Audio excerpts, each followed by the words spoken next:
ذہنوں سے بات نکال دیں، یہ انتشار کا معاملہ ختم کر دیں، اور جس نے روزہ رکھا یہ نہیں کہا جائے گا کہ اس نے بالکل غلط کیا، کوئی گناہ کیا، اور جس نے روزہ نہیں رکھا اس کو بھی نہیں کہا جائے گا کہ اس نے کوئی غلط کیا، کوئی گناہ کیا۔ اس موقع پر میں خاص طور پر درخواست عرض کرنا چاہوں گا کہ جناب رسول اللہ صلی اللہ علیہ وسلم نے صحابہ کی ایک جماعت ایک اہم ترین کام کے لیے روانہ فرمائی، اور چونکہ منشا یہ تھا کہ یہ صحابہ بڑی تیزی کے ساتھ اس جگہ پر پہنچ جائیں، اور اس لیے آپ نے حکم فرمایا کہ تم فلاں جگہ بنو قریظہ کے مقام پر پہنچ جاؤ اور راستے میں عصر کی نماز بھی نہیں پڑھنا۔ صحابہ روانہ ہو گئے تو راستے میں عصر کی نماز کا وقت ہو گیا۔ اب کچھ صحابہ کہنے لگے کہ بھائی اللہ کے نبی علیہ السلام نے ہم کو منع کیا ہے راستے میں عصر کی نماز نہیں پڑھنا، اس لیے ہم تو نہیں پڑھیں گے، چاہے قضا ہو جائے ہم وہیں پہنچ کر کے پڑھیں گے۔ اور دوسرے کچھ صحابہ نے سوچا کہ اللہ کے نبی علیہ السلام کا منشا یہ تھا کہ ہم جلدی چلیں، ہمارا منشا یہ نہیں تھا کہ قریظہ پہنچ کر ہی عصر کی نماز پڑھیں چاہے قضا ہو جائے۔ تو کچھ صحابہ نے قضا سے بچنے کے لیے راستے میں عصر کی نماز پڑھی، اور کچھ صحابہ نے اللہ کے نبی کے حکم مبارک کے الفاظ پر عمل کرنے کے لیے کہا کہ چاہے قضا ہو جائے مگر ہم تو قریظہ میں جا کر ہی پڑھیں گے۔ چنانچہ کچھ صحابہ نے راستے میں عصر کی نماز پڑھی، وقت پر پڑھی، قضا نہیں ہونے دی۔ کچھ صحابہ نے قریظہ میں جا کر کے عصر کی نماز پڑھی۔ تو جس کے بعد جب جناب رسول اللہ صلی اللہ علیہ وسلم تشریف لائے اور آپ نے دونوں کی بات سنی تو آپ نے کسی کو بھی نکیر نہیں فرمائی، کسی کو برا بلا نہیں کہا کہ تم نے غلط کیا، انہوں نے صحیح کیا۔ بخاری شریف کے الفاظ ہیں فَلَمْ يُعَنِّفْ أَحَدًا، کسی ایک کو بھی آپ نے مطعون نہیں کیا۔ انہوں نے بھی منشاء رسول پر عمل کیا ہے کہ حضور چاہتے تھے جلد سے جلد وہاں پہنچ جائیں، اور انہوں نے بھی اللہ کے نبی علیہ السلام کے مبارک الفاظ پر عمل کیا، ظاہری الفاظ پر جو الفاظ جو آپ نے ارشاد فرمائے تو پر عمل کیا۔ تو غرض یہ کہ کبھی کسی مسئلے میں دو رائیں ہو سکتی ہیں، اس وقت انتشار کے بجائے ٹھنڈے دل سے مسئلے کو سمجھنا ہوتا ہے اور ٹھنڈے دل سے مسئلے پر عمل کرنا ہوتا ہے۔ یہاں آج کے دن کے متعلق جو پورے معاشرے میں سوال ہے کہ آج کا دن رمضان کا ہے یا شعبان کی 30 تاریخ ہے۔ ہمارے بے شمار علماء اور اہل علم نے تحریراً بھی اور زبانی بھی اعلان کر دیا کہ آج روزہ نہیں ہے، آج 30 تاریخ کا 30 شعبان ہے۔ اور بے شمار ہمارے ہی علماء نے ہمارے پڑوس کے رؤیت ہلال کے اعلان کے بعد یہ اعلان کر دیا کہ یہاں آج رمضان کا پہلا دن ہے، یہ شعبان نہیں ہے، لہذا روزہ رکھا جائے۔ اس کے معنی یہ ہے کہ آج کا دن یوم شک بن گیا۔ ہماری کشمیر کی جو صورتحال ہے وہ یہ ہے کہ یہاں کے سال کے اکثر مہینوں میں مطلع ابر آلود رہتا ہے، چاند نظر نہیں آتا ہے، اور اس لیے ہم یہاں کے تمام مسلمان مجبور ہیں کہ وہ دائیں اور بائیں کے علاقوں میں رؤیت ہلال کی بنیاد پر اپنے لیے رمضان کے ہونے کا اور عید کے ہونے کا فیصلہ کریں۔ چنانچہ آج تک کا معمول یہاں یہی ہے کہ جب چاند یہاں نظر نہیں آتا اور مطلع ابر آلود ہوتا ہے تو اس مطلع ابر آلود ہونے کی وجہ سے دائیں اور بائیں کے علاقوں کی رؤیت ہلال جب اعلان کرتی ہے تو اسی مطابق یہاں کے مسلمان عمل کرتے آئے ہیں۔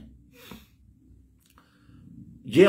عمل بالکل درست ہے، اس میں کوئی اشتباہ نہیں۔ اور اس کے بعد پھر یہ تو جغرافیائی خطے کا مسئلہ ہے کہ یہاں کی جو لوکیشن ہے، کشمیر کے ساتھ جو جغرافیائی قرب اور نزدیکی ہے، وہ چونکہ اس علاقے کو ہے جہاں کی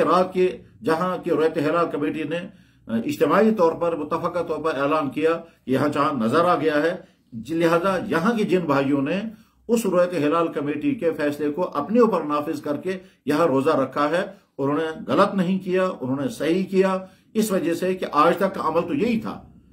کہ ہم وہاں کی رؤیت ہلال کمیٹی کے اعلان پر یہاں روزہ رکھا کرتے تھے، اور یہ اس وجہ سے کہ جغرافیائی طور پر یہ اس علاقے کے بالکل قریب ہے، لہذا ان کا روزہ بالکل درست ہے، کوئی اس میں مذائقہ نہیں، کوئی حرج نہیں ہے۔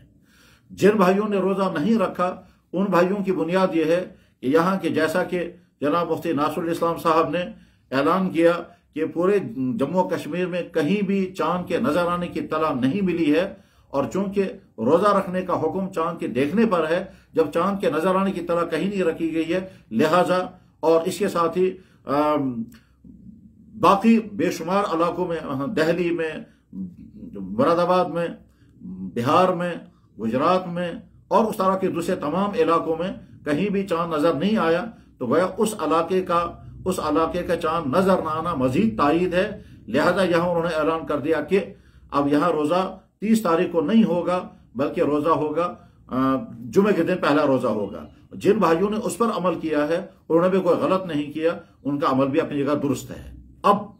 اس کا فیصلہ، اچھا ہماری حدیث کی کتابوں میں اس سلسلے میں تفصیلات کیا ہیں وہ تو عوام کے سامنے بیان کرنے کی چیز نہیں، وہ اہل علم کے لیے ہے، لیکن اتنی بات عوام کی خدمت میں عرض ہے کہ اس میں تو حضرات صحابہ بھی دو رائیں ہوئی ہے، اور وہ حدیث کی کتابوں میں موجود ہیں کہ یوم الشک، جس میں شک ہو جائے کہ آج رمضان ہے یا نہیں ہے، اس کو کہتے ہیں یوم الشک، شک والا دن۔ اس شک والے دن میں روزہ رکھنا ہے یا نہیں رکھنا ہے؟ کچھ صحابہ کہتے ہیں روزہ رکھنا ہے، کچھ صحابہ کہتے ہیں روزہ نہیں رکھنا ہے۔ کچھ صحابہ نے ایک ہی موقع پر روزہ رکھا اور دوسرے صحابہ نے روزہ نہیں رکھا۔ اور جو ائمہ اربعہ ہے، حضرات فقہاء کرام، ائمہ اربعہ کی رائیں بھی اس سلسلے میں مختلف ہیں، کہیں دو امام ایک طرف ہیں، دو امام دوسری طرف ہیں۔ اس کے معنی یہ ہے کہ مسئلہ رہا ہے ہمیشہ سے، اور اختلاف رائے برداشت کرنے کی آج بھی ہمیں قوت پیدا کرنی چاہیے، اور ہمیشہ سے رہا ہے۔ تو یہاں اس وقت علماء کے لیے تو درخواست یہ ہے کہ اگر ان کو علمی طور پر اس مسئلے کو سمجھنے کی ضرورت ہے، وہ اہل علم جانتے ہی ہوں گے، پھر بھی حدیثی کتابوں میں جہاں جہاں یہ بحث آتی ہے وہاں اس کا مطالعہ کریں۔ مثلا ترمذی شریف میں روزے کے باب میں روزے کے چپٹر میں پورا ایک باب موجود ہے، باب ما جاء فی کراہیت صوم یوم الشک۔ اسی طرح سے بخاری شریف کی شروحات میں، جس میں عمدۃ القاری اور فتح الباری، اس میں بہت تفصیلات کے ساتھ موجود ہیں، اور ان صحابہ کے اسماء مبارکہ بھی درج ہیں، جس میں حضرت عمر، حضرت علی، حضرت عائشہ، حضرت ابو ہریرہ، حضرت جابر بن عبداللہ اور اس طرح کے بڑے بڑے صحابہ ہیں جن کے رائیں اس میں مختلف انداز سے نقل ہوئی ہیں، اس کا مطالعہ کریں۔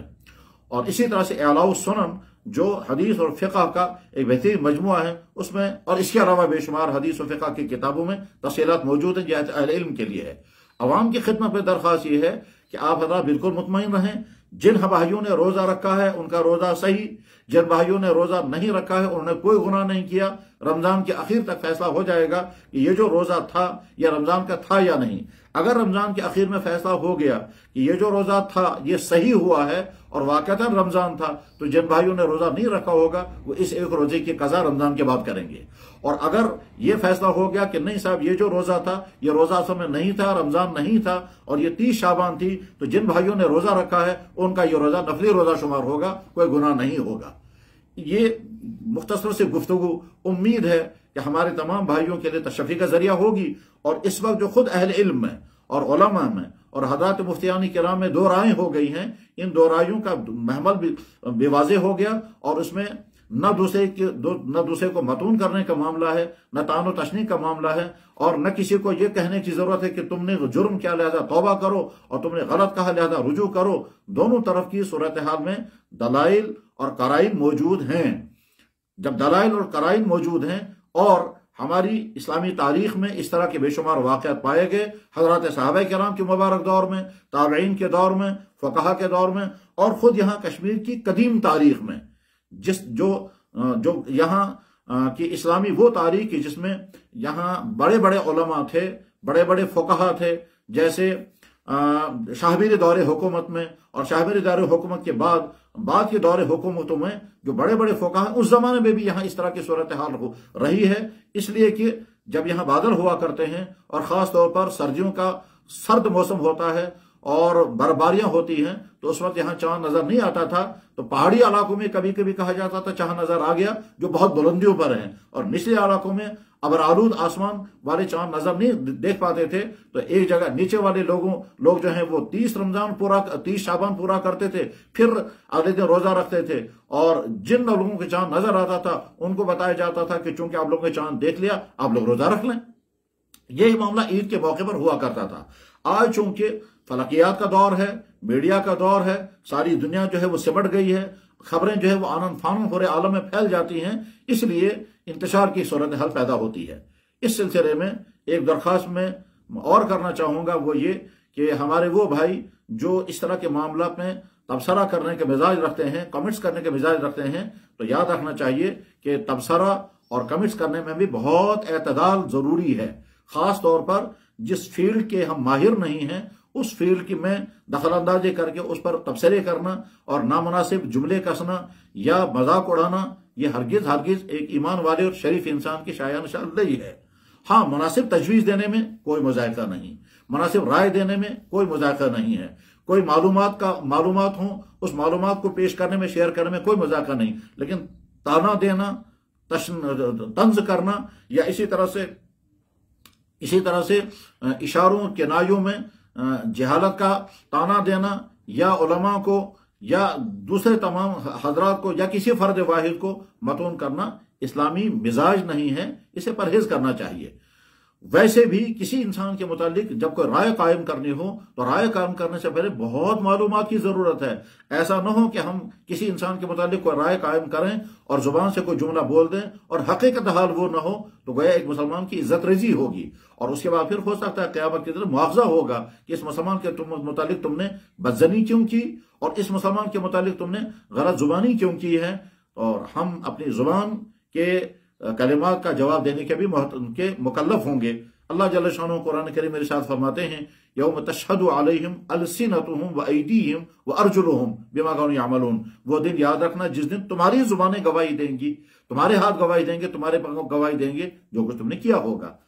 میں امید کرتا ہوں کہ اس مختصر سی گفتگو میں، جو بہت ہی عاجزانہ ہے، اس مختصر گفتگو میں ہمارے اکثر بھائیوں کی غلط فہمیاں دور ہو جائیں گی۔ جو حضرات روزے سے ہیں وہ روزے پر اپنے قائم رہیں، جن حضرات نے روزہ نہیں رکھا ہے وہ بالکل کسی انتشار کا شکار نہ ہوں۔ رمضان کے اخیر تک فیصلہ ہو جائے گا کہ رمضان مبارک کا آغاز جمعرات کو ہوا ہے یا جمعے کو ہوا ہے۔ اگر ثابت ہو گیا جمعرات کو رمضان مبارک کا آغاز ہوا تھا تو جن بھائیوں نے روزہ نہیں رکھا ہے وہ اس ایک دن کے قضا رمضان کے بعد کریں گے، اور اگر ثابت ہو گیا کہ رمضان مبارک کا آغاز جمعے کے دن ہوا ہے تو پھر جن بھائیوں نے آج روزہ رکھا ان کا یہ روزہ نفلی روزہ شمار ہوگا۔ اس وقت پورے خطے کی صورتحال یہ ہے کہ جموں سے لے کر کے کیرالہ تک اس پورے خطے میں کہیں بھی روزہ نہیں ہے، اور دوسری طرف سے صورتحال یہ ہے کہ لاہور سے لے کر کے کراچی اور فاٹا تک پورے خطے میں لوگ روزے دار ہیں، اور ہم بیچ میں ہیں، تو ہمارے لیے دونوں طرف کی صورتحال سامنے ہے۔ لہذا اس میں نہ انتشار کا شکار ہونے کی ضرورت ہے، نہ پریشان ہونے کی ضرورت ہے، اور نہ کسی کو متون کرنے کی ضرورت ہے۔ اللہ تعالیٰ شانہ اس گفتگو کو ہم سب کے لیے مفید بنائے۔ میں آخر میں پھر وہی کہنا چاہوں گا کہ ہمارا دین اسلام دین حق ہے، اور ہر طرح کی صورتحال کے لیے مفصل احکام موجود ہیں۔ اس صورتحال کے لیے ہمارے دین کی کتابوں میں جو تفصیلات ہیں ان کا بہت مختصر خلاصہ میں نے عرض کیا۔ تفصیلات اہل علم دلائل کے ساتھ سمجھتے بھی ہیں، بیان بھی کرتے ہیں۔ اللہ کرے ہم دین حق پر قائم رہیں، ثابت قدم رہیں، ہم کو فہم سلیم نصیب ہو، علم کامل عطا ہو، عمل صالح کی توفیق نصیب ہو، اور دین سمجھنے اور سمجھانے میں ہر خطا سے اللہ ہم میں سے ہم ہر ایک کی حفاظت فرمائے۔ وآخر دعوانا ان الحمدللہ رب العالمین برحمتک یا ارحم الراحمین۔